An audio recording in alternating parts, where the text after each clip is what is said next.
Hey, I'm Matt Lownes, live here at LTV, and this is Ask the Supervisor with Town Supervisor Peter Van Scoyoc.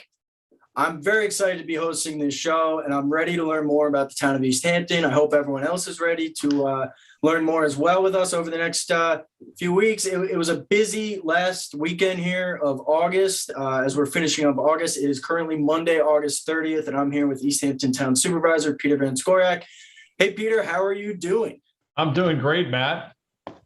Very excited to be doing this with you. I know that there's clearly a tad of an age gap, but I think that'll make it interesting. Get a young person's perspective of the town, I guess, so to speak. So thank you for being here with us today. If you are at home or online or on the YouTube page, you can listen or send us questions live up top, or send questions to my email, mattlownes@ltveh.org. We're live on LTV's channel 22 and the LTV YouTube page and our website at ltveh.org. We're here every Monday at 5 p.m. with Peter Van Scoyoc. Matt, it's great to be on the show with you, and thanks for hosting the show in Michael Clark's stead. And Michael, I know he's kind of been popping in and out of the background here and there. But you're a local young man, are you not? Yeah. I went to high school here. I love it here. It's a great place to be. And, especially this summer, somewhat of a normal summer compared to last summer. It was good to get back into normalcy. Right. Well, I'm going to interview you a little bit because I think it's important for people to know who you are. Yeah. And, you probably won't remember this, but I remember when you were an angel in the St. Luke's Christmas kitchen. I knew that we were going to do that. Was going to come up. You knew that was going to come up. Hey, better. And you grew up in Amagansett, right? And as you said, went to local schools here, but then you went off to Penn State, right? Yep. I was a broadcast journalism major at Penn State, and then moved on to MLB Network for a few years in Secaucus, New Jersey. I was working there.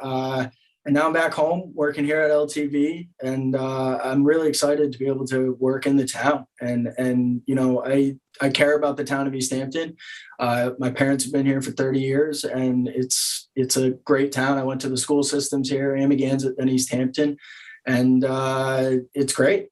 And I'm very interested in your perspective. You mentioned earlier on there's a little bit of an age gap between us, and as someone who grew up here, you're seeing changes in our community, just like any of us who've been around here for a long, long time, have seen. What are the most pressing things, like from your standpoint? What are you most concerned about with your hometown issues that you think really rise to the top? Yeah. First off, the one thing everybody talks about is the cell phone service. And I know that it's the hot topic right now. Even me and my friends have brought it up and talked about where it should go, or, we want more than one tower, but obviously that's not going to happen. Some of the other issues, one thing that's been concerning lately, at least in my eyes, is the amount of local businesses that are for sale or moving or leaving in general.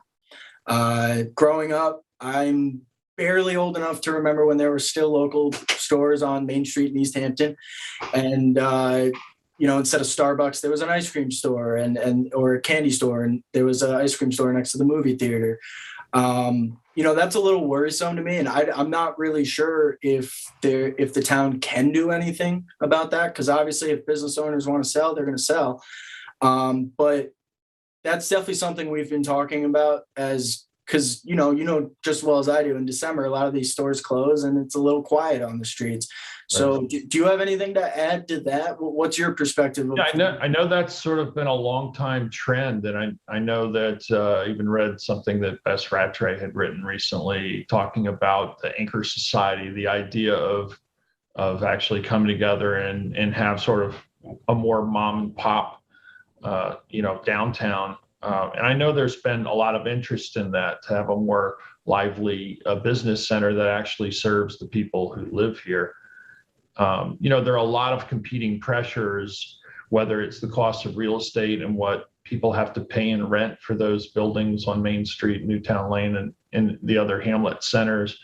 I know that in some areas in Montauk, we've seen a great deal of interest in the area new purchases. A lot of the old family businesses are kind of aging out, and so those businesses are transferring, and the new owners are doing different things with them in some cases. And then there's just the overall pressure of retail, with huge companies like Amazon, who can deliver to your doorstep within a day or two, whatever you would want. So I know there's real concerns just with any kind of retail business, from big box stores and also online services. So all of those things have kind of come together, and but I think there is hope. We're seeing young entrepreneurs. We're seeing the slow food movement is really kind of an interesting and important industry here. I'd like to see our fisheries be more localized, the dock to dish thing continue to expand, and we need to find ways to encourage small upstart businesses, because that money stays directly in the community and it benefits local people much more than chain stores. And, that really takes away, let's keep that money circulating, buy local. Yeah, and to add to that, I guess one idea that me and my friends have talked about in the past is more food trucks, possibly, as there's plenty of people in East Hampton, Amagansett, and especially Montauk at night after 5 p.m. A lot of restaurants are closed. Not really a lot of options. And as you know, this is a summer town and people like to go out at night, and there's nothing to eat, relatively speaking, unless you go to Pizza Village or 7-Eleven in Montauk. Would the town be open to maybe exploring the ability to add more food trucks? Yeah, I mean, currently we do have a peddler's permit, and we do have a process by which we put out to bid locations like road ends for our beach ends to provide food service in trucks. But we're always open to listening to new ideas about how we can help our local community and expand those opportunities for our local folks. Yeah, and it's definitely there's a lot of things that people like to complain about in town, and nobody actually wants to do anything about it, which I often find is funny. Speaking of, like, the cell tower, let's go back to that. The last update that I saw was that it could be going to the Girl Scout of America's land property, but there's going to be obviously more conversations about that. What is the latest with the airport situation? So with cell towers, there are a couple of things. Oh, sorry, cell tower, not airport. Yeah, there are a couple of issues here, and I think it's important to try to separate them as much as possible. We've been in the process of completing a town-wide emergency communications system upgrade. It's about almost a $12.5 million project over multiple years. And there's one area, the hamlet of Springs, that is underserved with emergency communications, and we need to complete that emergency communications system. And that will require a tower somewhere in Springs. So we've been looking at every possible location that will meet the requirements, the geographical requirements, the planning requirements, and all of those constraints, what will fit in the system. There are very few locations within Springs that would fill the bill, if it would. We looked at some town-owned land that's about 7 acres near Crandall, Lincoln. That's situated, in a pretty heavily populated area. A lot of the residents there are very concerned about that. There's been an ongoing application at the firehouse for a tower that's been somewhat controversial. We've identified a few other sites, one of which was the Girl Scout camp. And, initially they said, sure, go ahead and talk to our leasee American Tower about doing a drop and swap, where they take the existing tower down and put up a higher one. And in their lease, they had a limit on the height, and that wouldn't allow us to meet our requirements for the emergency communications. So we looked at other potential sites. We've since had direct conversations with the Girl Scouts of America, who seem to be willing to give us the height that we need. And so, I'll be meeting with their CEO later this week to discuss the possible plans there. That's a more appropriate site in terms of siting, and hopefully we can come to an amicable agreement about doing that with Girl Scouts. We do have the power of eminent domain and condemnation. That's something we reserve as last resort, but it's really critical that we complete our emergency communication system. We have additional towers that require us to complete that State Environmental Quality Review Act in order to complete those sites. We have a site off Stephen Hands Path, Old Northwest Road, that's awaiting the emergency communications equipment. And then the other side is the personal wireless services, and there are many coverage gaps throughout town. We have issues not just with coverage, but with capacity. The existing system gets overloaded in the summertime. So we've noticed for several years the coverage gets a little spottier, calls get dropped just because of the volume. We hired a wireless consulting company to help us understand where those coverage gaps were, how we could address those in a comprehensive way. We've added a couple additional towers. As I mentioned, there is a personal wireless tower at Old Northwest Road. There's another one that's been approved for Stephen Hands Path near 27. There are new towers in Montauk, which are part of the emergency communications, but can also co-locate cell. So, with the pandemic, so many people working from home, school from home, streaming services, whatnot, it really got to be a major problem, especially earlier on in the pandemic. Yeah, and what kind of relating to that, and a lot of issues out here are relating to one another. And one of the things that I read a few weeks ago was that in the census report, the latest census, it says East Hampton has gone up about 32% in population, and it's probably gone up significantly more the last year because people stayed here throughout the fall and winter. How has the town been dealing with that? The fact that in a decade, it seems as though people are building everywhere and anywhere possible, and people want to live out here, especially post-pandemic world. Is the town handling that in an efficient manner, or has there definitely been some issues because of that? Well, there's certainly been issues because of that. We've seen the traffic increase all over town. And, when the major roads get backed up, the advent of other services like Google Maps or Waze are directing people through residential neighborhoods where they didn't see much traffic in the past. And that, that's caused problems. And, we're not able to build any more roads here. We're not going to be building more roads. We're pretty much built out under zoning. I think maybe 9% of the buildable lots are left within the whole town under existing zoning. So we're getting close to being built out, and, our infrastructure can't be expanded too much. So I think, really one of the major challenges we will have in order to restore better quality of life here will be to find ways of moving people from one point to another and taking cars off the highway. And one of the ways that we've been working to do that has been with the Long Island Railroad, the South Fork commuter connection, adding additional commuter trains so that people who live outside of East Hampton come to work here.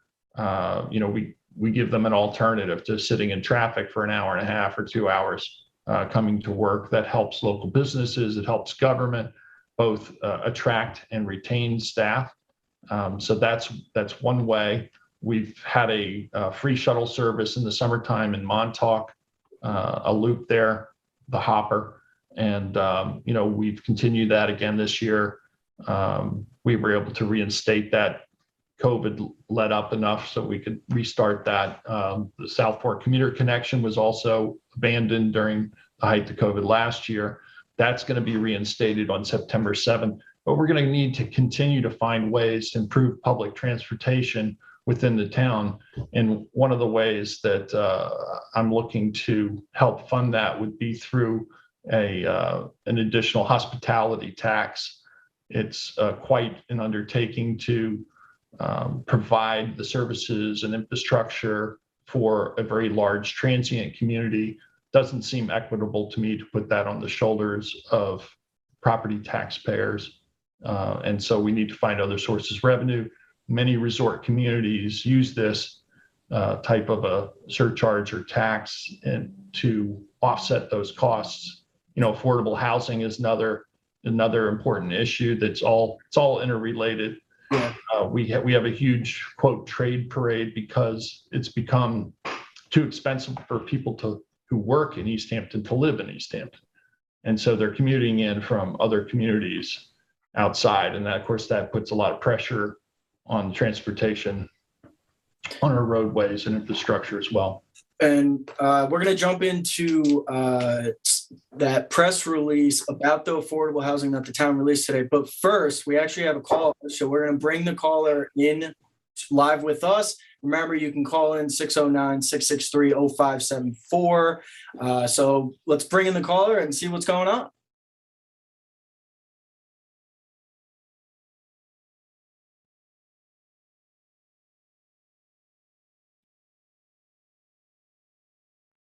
Hi. Hi, everybody. This is Jason Nauer. Can you hear me over there?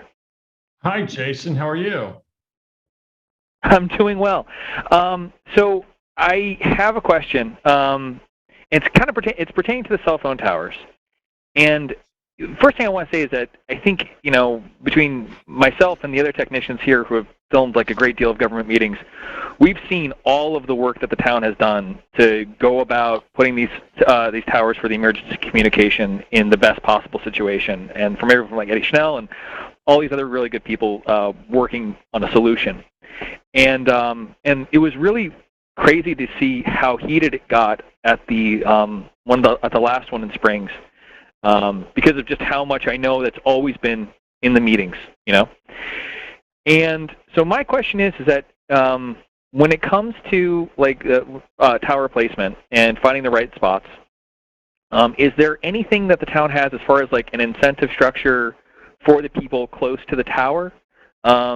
At all, or is it more of like this is for the public good and this is how we have to move forward as a community? I was just wondering. Thank you.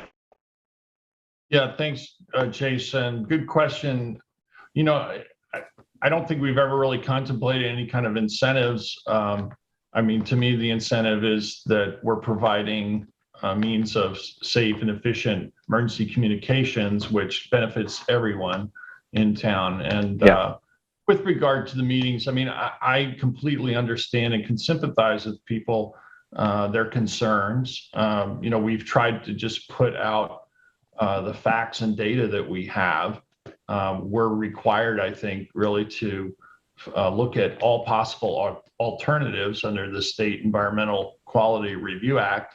And we look to engage comments from the public. We certainly had plenty of engagement from the Crandall-Lincoln neighborhood. And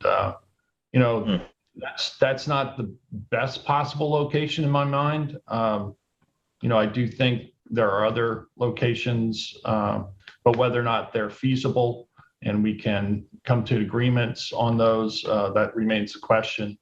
But just to have an open discussion and talk about the alternatives is something that we really need to do. And I think people get obviously really emotional about things that they think that there's fear that something's going to happen and it's going to be a negative in their immediate surroundings. And so I'm completely empathetic and sympathetic to that. But we do need to complete this system. So we're going to continue to look at all possible alternatives, and hopefully we'll get to pick the best one, which is certainly out there. So. Either way, thank you very much and everybody for all the work that you do. Thanks, Jason. Right, bye. Thanks for calling in, Jason. We really appreciate it. Let's move on to the town press release that came out today about the affordable housing. Something that, from my perspective, my grandfather lived in one of the first affordable housing down in Amagansett, right across the street from the IGA there. And then there was another one put up for young families and young workers. One of the things that I've always noticed my whole life is teachers and cops are not really from here anymore. They're commuting and there's not affordable housing for them. Tell me a little bit about the press release that was put out today by the town, and what your opinion is on if we could get more affordable housing for young professionals to be able to live out here. Well, I think you really pointed out something that's very interesting, and you mentioned particularly teachers and police. You know, affordable housing here is not just for low income. Affordable housing crisis really extends right through professionals. You know, even doctors. The hospital has problems attracting doctors and finding housing for them and other medical professionals within our South Fork region. And so this is really a major problem. And I think we have, you mentioned again, teachers. When my wife first started teaching in the East Hampton School District almost 35 years ago, probably 90% of all the teachers in our local schools lived within the town, and a few just across the border in Southampton or Sagaponack. And I mean, you can't even imagine a teacher being able to afford to live in Sagaponack anymore. But now it's probably 90% of teachers are commuting from towns or villages much further west. And well, part of what that means is that the local tax base is going to fund folks who live somewhere else, and that money leaves the community. But it also means that those people aren't directly involved in the local community on a day-to-day basis. It used to be if you were a kid after school, you might be walking down the street and you're going to run into your teachers within the community after school, and that has an impact as well. Whether it was just a reminder about your homework, or if you sought extra help, or if maybe you were not behaving so great in public, they could give you a little reminder that maybe you need to adjust your attitude a little bit and whatnot. And so that has I think a negative impact on our community when we lose those core types of individuals. The other impact, obviously, is we have fire departments that are volunteer fire departments, volunteer EMS, and those are mostly staffed by working people. There are some, retirees and whatnot that volunteer as well. But, if these folks can't continue to live in the community, we'll have to go to a paid service more and more. So these are just some of the impacts that we have. And, for young people who want to stay in the community that they grew up in, there has to be a way to be able to afford to live here. So that's high on our agenda. The recent passing again of the Peconic Bay Regional Community Housing Fund legislation, which was sponsored by Assemblyman Fred Thiel and in the Senate by Anthony Palumbo, our state senator, is before the governor for signing. We've signed on a letter to encourage our new governor, Kathy Hochul, to sign this legislation. It's critically important to the 5 East End towns to create a revenue source, much like the Community Preservation Fund transfer tax allows us to buy open space in historic structures. This would be a 0.5% transfer tax that a person buying a home would pay into over a certain amount. And that those funds could be used by the local towns to acquire properties to build affordable housing. It could have raised roughly $30 million just this past year across the 5 East End towns if it had been implemented when it came before Governor Cuomo a year ago. So we're hoping the governor will sign this. Again, another important funding source for affordable housing. But the town's been very active in acquiring properties that could become affordable housing locations. We've purchased 12 acres on Pantago Road. We had purchased about 8.5 acres off Route 114 in Wainscott. And there's the Housing Authority is working on a project off 3 Mile Harbor. So there's a lot going on, but we certainly need to do more. Sorry about that. Just having some technical difficulties on my end, but we do have another caller, and all that sounds great. I hope the governor signs it so the town will benefit from it. I know she has a lot on her plate right now, but let's jump into our next caller while we still got some time here. Thank you for calling in. Let's see who it is.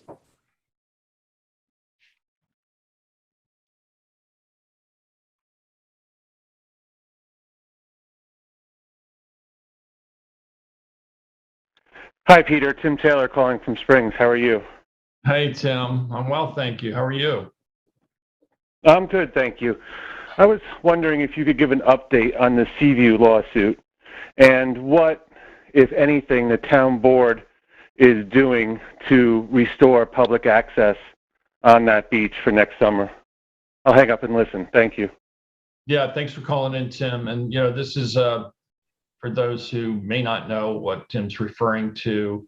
There are a series of homeowners who've made claim to beach in Amagansett. We had prevailed in a court case back in 2016, I believe. That's been overturned on appeal, and we do have an appeal still in on the case of that decision. And the town board, and myself particularly, is committed to ensuring that those traditional rights are in fact regained. Access to our public beaches is, I think, one of our most cherished rights here in East Hampton. It's really something that has been a foundation to our economy and our culture, and we need to retain that, and we'll take all steps necessary to make sure that that happens. And I did mention earlier in the program about the town's ability through eminent domain to condemn properties for public use. There's a clear benefit to public use in this area. Additionally, I think the court's overstepped in its most recent order that would prohibit fishermen because the appeals court ruled that those reservations under the Benson deeds are still in effect, and the issuance of that injunction and TRO, whatever, we think oversteps that. And again, we think that this is a fight worth having, and we're going to put whatever resources necessary in to prevail. Thanks for calling in. Can you still hear me, Peter? I didn't hang up. Yeah, sure, Tim. Oh, yeah. Has there been any notations or any point made to the notations after the Benson deed, but during the development of those subdivisions? There was quite a bit of back and forth between the developers, the trustees, the town board at the time, and everybody seems to be focusing on the Benson deed. But I'm wondering if any attention has been paid to those notations and to that process. Yes, and we did, that was in our court papers, and we don't believe that the court, properly reviewed those particular matters of fact. And, that's part of why the appeal is important. We're still in its active litigation, and we're still, going through recent discovery requests. So, this unfortunately takes time, and we're under a court order at this point to enforce the no driving at that location. Currently, that's not our decision. That's the decision of the court, and we're sworn to uphold the laws of New York, so we are complying. Great. Thank you for your time. I appreciate it. Thank you, Tim. Bye now. Take care. All right, so thank you, Tim, for calling in, and thank you, Jason, for calling a little bit earlier. Time flies when you're having fun talking about the town, am I right? Yeah, so thank you for calling in, everyone. This was a great first session for me with Town Supervisor Peter Van Scoyoc. This is Ask the Supervisor. We are live every Monday at 5 o'clock, LTV channel 22, LTV's YouTube, and LTV's website, ltveh.org. Peter, any last thoughts? Well, I just want to just say again, I'm really pleased that you're running the show here, Matt. It's great to have you on and to get your perspective. And I look forward to hearing more about your perspective. And, you know, as someone who born and raised here and a young person, in ways that concerns that you have and maybe folks your age have, you know, happy to hear from them as well. So tell your friends to call in and we'll have a conversation about topics that are important to them. Of course. I think it could be really a good thing to go. And I want to get young people more involved in the local town anyway. So I think this could be a great opportunity. I want to thank Matt Chapman, who is the director, Jason Nauer, and Mike Clark for helping us out today. And Peter, I hope you have a good rest of your week. There is no town meeting tomorrow to look forward to, correct? That's correct. We'll have our next meeting on the 2nd of September, which is Thursday at 2:00. Awesome. Sounds good. And then we'll recap that meeting next Monday here, 5 o'clock, 5 p.m. And Peter, I hope you have a great rest of your week. You too, Matt. Thanks so much. Thank you. Be well, stay safe, everyone.